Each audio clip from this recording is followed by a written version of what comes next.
Today I'm going to show you 5 lighting setups that you can do with 3 lights.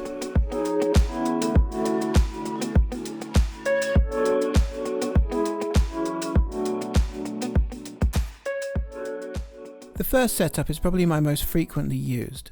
A harder lamp acts as both key and backlight in the 3/4 position. Directly opposite to your key, you place your fill light, which can be a softbox or a bounce board that reflects your key light. So that's the first setup. It's called a 3/4 back and fill because we have a 3/4 backlight and a fill light. The second setup is the soft side light. For a soft side light, a soft light is placed on one side of the subject with no fill on the other. This gives some fairly strong contrast across the face. If used carefully, you can get some really dramatic images, but you've got to be quite careful to use it with the angles of the face to avoid unflattering shadows on your subject.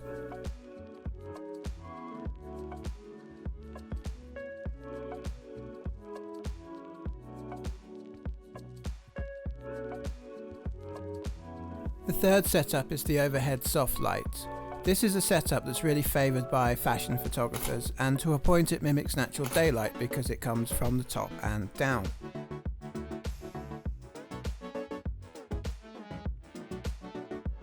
So this one is the top-down single source soft light, as done as well as I can in the flat with a crappy little stand.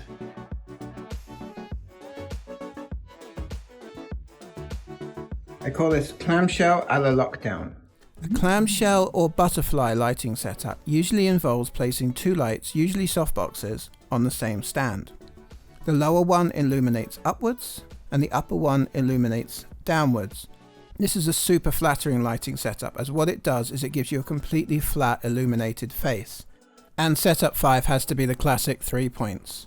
3 points is usually a key on one side of the subject, a fill light on the opposite side of the face, and a back, rim or hair light usually placed in the 3/4 position behind. So that was 5 portrait lighting setups with 3 lights in 150 seconds. If you would like to see more lighting tutorials, let me know in the comments below, and I will see you in the next video.